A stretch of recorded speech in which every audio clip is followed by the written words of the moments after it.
Hello, hello, ladies. We are going to break it down, or at least get a starting point for Supplements 101. If you're new to the group, if you've been invited by someone, you're like, who is this lady? And what am I doing here? My name is Dr. Letitia Williams. I'm a licensed physical therapist, certified menopause coaching specialist, pelvic floor therapist, and fitness coach who works with women over 35. Welcome to the group. Welcome to this training. No matter where you are in your journey, we are here to support you. So I've always get a question. We're going to be talking about supplements one-on-one. What are some supplements that can optimize our health if we're age 35 plus and beyond? Now, I definitely want to have a caveat here is that in an ideal world, we can get everything that we need from the food that we take in. But we know we don't live in an ideal world. So I'm always going to preach or motivate food first, getting our nutrients from food first, but we know there's some nutrient gaps in there. And we know there's some other things that we may not produce as well that we maybe be able to add in to our diet and our lifestyle so that we can optimize, feel good as we get older. Also, some of the things we may talk about if you have any health conditions. Kidney, liver issues where maybe adding a supplement, you always need to make sure that you check in with your primary care provider when you're thinking about starting something new, especially if you're on different medications or you may already have some type of chronic condition.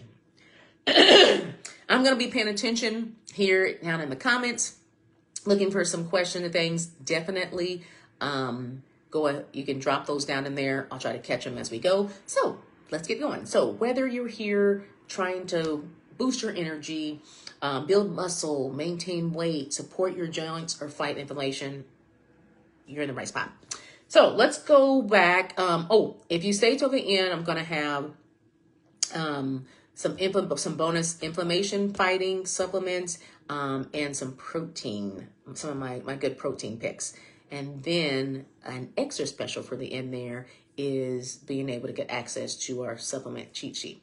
So stay connected. So let's talk about number one. Let's talk about creatine. So creatine monohydrate. So most time people think of creatine as like, oh, they're taking creatine for the guys that go to the gym because they want to get, big muscles and strong and everything. And you don't really realize that there's some things and some research, good research to show that has some things that can be optimized in women as well. Creatine is like one of the most studied supplements. It has a lot of different research that is behind creatine. And then now there's some good applications for women 40 plus. So first of all, creatine is naturally found in the body. So it's stored in muscles. It helps produce quick energy. So think about anything quicker. It could be during workouts. It could be quickly stepping over to the side of a car or someone's coming, or being able to get up out of your chair. We know getting up out of a chair is not like a slow motion deal, or you to quickly be able to move and change in position, just for an example. So why is it great for women 35 plus? So it's going to help build and preserve lean muscle. Build and preserve lean muscle. Why is this important? Because we can begin to have some body composition changes where we may have our lean muscle starts to decrease, and then what is our lean muscle? Now we have more potentially fat. So if you have more lean muscle, then that will be able to optimize and help with weight management. Ways for us to be able to optimize lean muscle. One of the number one ways is resistance or weight training. So we're not talking about 2 and 3 pound weights or doing the same routine, over and over for 2 or 3 months, picking up and lifting heavy things. If you even think about regular everyday life, getting a water bottle out of the trunk, carrying it into the house, carrying groceries into the house. It could be trying to pick up grandchildren or pick up your own kids. That requires some strength. So if you're relying on workouts that are lighter weights, just body weight. Now, those are good starting points for those at the beginning, because heavy resistance is going to mean different things for different people. Heavy resistance for me is going to look totally different heavy resistance for you. My heavy resistance, for example, if I'm doing a deadlift exercise and all, it's over 200 pounds that I'm deadlifting weights off the ground. That's not going to be the same thing. I'm doing, bench press or something. I can probably bench press 130 pounds. That's not going to be you. It's not going to take 130 pounds or deadlifting 200 pounds to be able to optimize what you need. So definitely having a target plan for that. So back to creatine. So with the creatine, helps build and preserve lean muscle, improves muscle recovery and power. So not only do you have to have strength, you actually have to have power as well as you get older. So that power is being able to go up and down the steps, being able to, like I said, that quickly move out the way, be able to get in and out of your chair, being able to, walk quickly, being able to go on vacations. We have to have that combination of the strength and the power for our quality of life. We know one of the main things that get individuals that have to leave their home is going to be falls. So strength, power, and balance are going to be really impactful. Or individuals that know they can no longer get out of the chair or be able to get on and off the toilet. Those are higher incidents of having to go into nursing homes or needing more skilled care. So doing things now, and it's never too late. You can't go back and say, oh, I'm just in such, it's too late for me to do that. Baloney. So next for creatine, it may support brain health as well, especially during the menopause transition and beyond. So even if you've already gone through menopause and beyond, and then also has some potential bone health benefits. So creatine monohydrate, most likely the shortened version you'll see is creatine. Dosage for that looks about 3 to 5 grams per day. And it's going to take probably 2 to 3 weeks of consistent taking that dosage for you to be able to potentially have some impacts there. The way that I like to, I had creatine, a while ago, and I just kind of got off of it. I didn't work it into my routine. I just started back about a week ago. And the easiest way for me is I actually just drop the 3 grams or like the tablespoon or teaspoon or whatever it is. I drop it right down into my coffee along with my collagen in there. Also same easy, throw it into a smoothie, all those things to be able to get that into there. Number 2, BCAAs. They are branched chain amino acids. So they're leucine, isoleucine, and valine. Those are amino acids that help with muscle recovery. And if we're thinking about BCAAs, a lot of times we're talking about post workout or hard effort. So this would be one of those ones where you can be, if you're doing some of those more demanding tasks and helping you with recovery for those. But it also has some other things that may be helpful. Like I said, recovery or reducing soreness. Helps preserve muscle when you're in a calorie restriction or under stress. May curb sugar cravings. And yeah, those are may curb, those are kind of some main things. BCAAs, 5 to 10 grams before or during after workouts. That's recommended dosage for that. There are some newer protein powders that now they've included creatine or BCAAs in there. So it might be a good source that it's got enough. One scoop takes care of, those needs instead of having separate things. And you don't have to try any of these or all of these at the same time. Number 3 is one of my major ones that if you don't even care about BCAAs and you don't care about creatine, you need to care about vitamin D3. So vitamin D, if you live in Indiana, if you live in a place that does not have many days of that sunlight or those longer winters and dreary days, you most likely have low vitamin D. it is across the board, you're probably going to have it low. I know when I started years ago and I started having more issues with energy, and overall, I just, I know I was off and I wasn't feeling myself. One of the tests that you get that it's generally not in the normal blood work test. So it's something you have to ask to add on. So don't think that the doctors are just, they're ordering everything that you need. It has to be an additional add-on. Vitamin D3 most likely is low.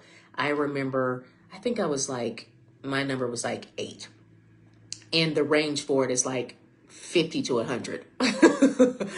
And they're looking at me like, how would you be able to function when your vitamin D was that low? Because some of the things it does, it supports your immune system, bone health, hormone balance, energy levels, metabolism. Oh man, vitamin D.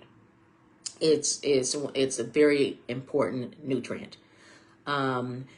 For vitamin D3, typically it's probably going to be like between 1,000 to 4,000 IU or international units, and you'll be able to see that, on the packaging, how much is in there.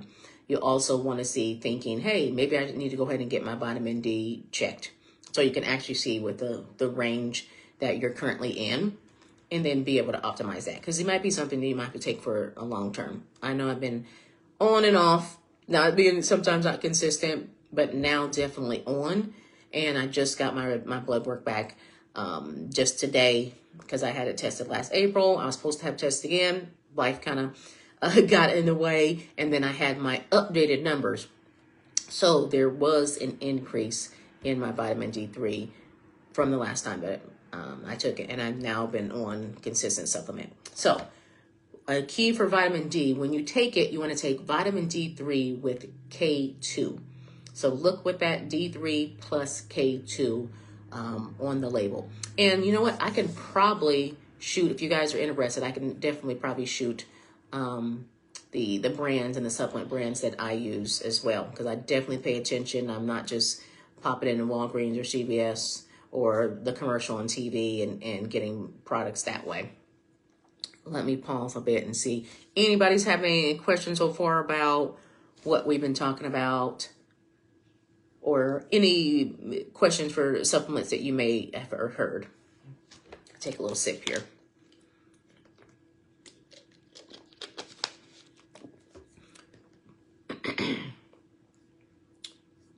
Perfect. Keep on rolling. Magnesium. So why is magnesium important? It's going to help support sleep, relaxation, hormone balance, and muscle recovery. So there's various forms of magnesium. And you probably, some of us probably are familiar with, the magnesium in Epsom salt. That's a type of magnesium. And you see, Epsom salt is used to help with relaxing those muscles, sleep time, muscle recovery and repair, like we're saying before. So magnesium also something that you may not know. It helps regulate mood. And we talk about mood, that could be when Aunt Flo is here. It could be during perimenopause. It can be postmenopause. All the wackiness that can go on. Also, so with sleep, when I talk about supporting sleep, you can get magnesium, and you can just take that prior to at night. You can take magnesium glycinate, help with supporting with sleep. So there's various different types of magnesium. I've used magnesium consistently. Last night I took 2 magnesium to help with sleep and rest and being able to relax the system. It's kind of like, hey, when you take that hot bath and dump Epsom salt in there, that magnesium is doing its thing. But they're come in pill form, different various types of magnesium. So something to think about is magnesium, well, not just for, recovery, but sleep, relaxation, helping regulate that mood. I mean, this is just tipping the iceberg of benefits of magnesium. All right. 5, collagen peptides. So we have collagen, all skin, all this other collagen. What happens is those collagen, it starts to change as we get a little bit older. Yes, yippee for us. But collagen is a protein that supports skin, joints, bones, and connective tissue. So the whole gamut of being able to things to help support us moving well. It does some other things, but just briefly going in tonight, since we're just doing supplements one-on-one and not going super deep. So why is it helpful for you? It's going to help collagen production drops with age and hormonal shifts. So when you think about if that shift is occurring, we're also having change in our skin elasticity. So we have skin elasticity, we have hair strength. You know, sometimes you might start getting breakage of hair and joints. So think about good old arthritis. Anyone that has different condition that may need a little more joint mobility and support. Collagen. My favorite way for collagen, I have collagen powder. I do a scoop in there, and that gives me 20 grams of protein. I actually just put the scoop into my coffee every morning. So I have my coffee, black coffee, collagen, my scoop of collagen, my 3 grams of my creatine, and then I typically use coconut sugar. So a tablespoon or so of coconut sugar.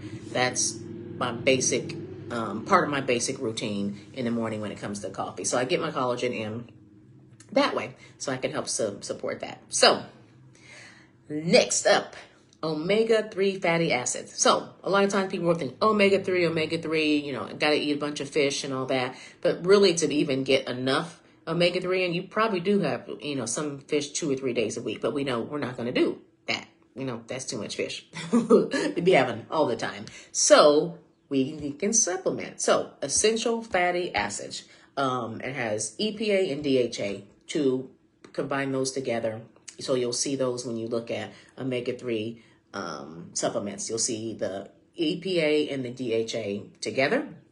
Those together, they help support heart, brain, and joint health again. So once again, some of these measures that are changing in menopause and postmenopause, when we're losing that production of estrogen, estrogen has a lot of joint protective measure, brain, heart. It does a lot of things. And then we stop producing that, boom, and we're menopause or postmenopausal. So what can we do to help support in that transition and after?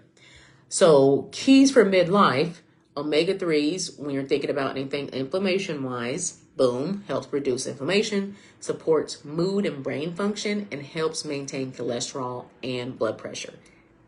Keys. We know the incident of heart disease, diabetes. Now with Alzheimer's, we're in the link between having inflammation. They're calling Alzheimer's type 3 diabetes. So we have a lot of different chronic illnesses and diseases that can help lead support that potentially we can prevent if we're just a little more deliberate with food, nutrients, movement. Rinse and repeat. Ideal for omega-3s, 1,000 to 2,000 milligrams per day. You definitely want to check the label so it's not just doesn't say fish oil. You want that EPA plus DHA. Boom, combination. And for anything, and for any supplements, you want to make sure that they're getting the appropriate, second and third party testing on those and being aware of what's actually in them. So now, bonus section, good old protein powder. So why does protein matter? You're always probably going to hear me talk about protein. I'm a big proponent of protein. So most women don't get enough protein to build or maintain muscle. So remember how we talked about lean muscle being boom. You want to have more lean muscle. To be able to support that, we have to actually take in enough protein to help support that lean muscle. Protein also is going to help support with metabolism, weight management, and helping you feel fuller. Metabolism, weight management, and helping you feel fuller. Protein. So there's a wide range, a couple of different ranges is for like intake for those. So 1.2 to 1.6 grams per kg. It's in kg. So you would take your weight and convert it into kilograms, and then you'll be able to see that amount. So But I know that probably sounds a little like, okay, what am I supposed to do? Don't worry, got something for you. So there's several different types of protein. And if you are a plant-based person only, or potentially have issues with dairy intake, here's some option for you. So the protein to look for is going to be whey protein. That's great for absorption, and it has complete amino acids. So it has all the 9 essential amino acids that our body needs. Whey protein is what we want to look for that. So next, if you're plant-based, you want to look at different plant-based blends. That could be pea, rice, hemp, and there's several options to be able to still get those 9 essential amino acids that require. So there are complete sources of amino acids in the plant-based practice. One of those plant-based blends is Organ. That's the name of the company. And that's the one I like as well. I actually have a combination of both. I have Organ. I have a plain pea protein.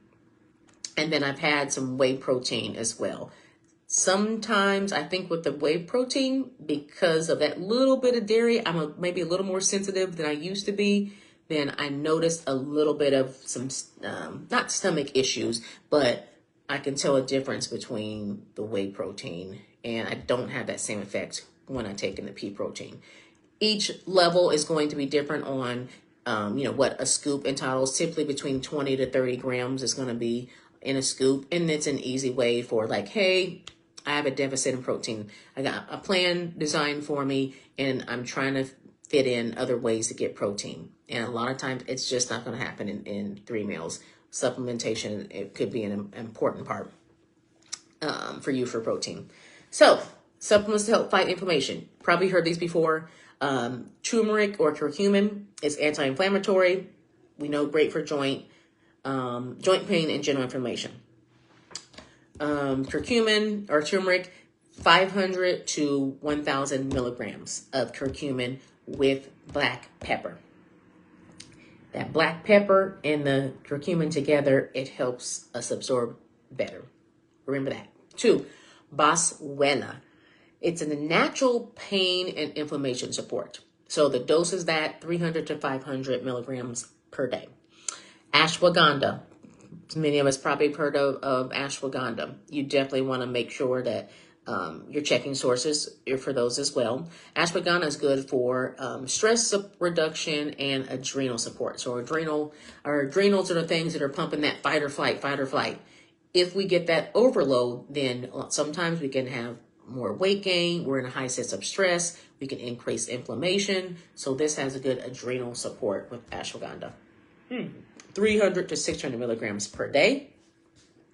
Last but not least, ginger. There's probably more can be on this anti-inflammatory list, but keep it to 4 easy. Ginger, easy, digestive, anti-inflammatory support, 500 to 1,000 milligrams per day. I love ginger. I love cinnamon. Cinnamon probably can help us as a support in there as well. But you don't have to, like, hey, this is a lot of information. You don't have to change all the things at a time or try to include all of these into what you're doing. Try to find some ones where you want to be able to stick to it consistently and see differences in it, and then maybe move up to doing something, adding something else to your routine. So this is not the goal, is just to run out and buy a bunch of supplements. Try to get from food as much as we can, and let's have supplements fill in the gaps instead of replacing. Fill in the gaps instead of replacing. So, once again, what we talked about, supplements, they're not magic, but they can support workout recovery, inflammation, heart health, joint health. I mean, hair, skin. There's several different ways to help support you as you're going through perimenopause, menopause, and beyond. So, if you want the little cheat sheet, supplement cheat sheet, drop cheat sheet down into the comments, and I will send that on over to you. Hope you got some good information and knowledge from this quick little training on supplements 101. If you missed part of it, just go back, run it back into the the replay. Once again, if you want to get on that supplement cheat sheet, drop cheat sheet down into the comments. All right, see ya.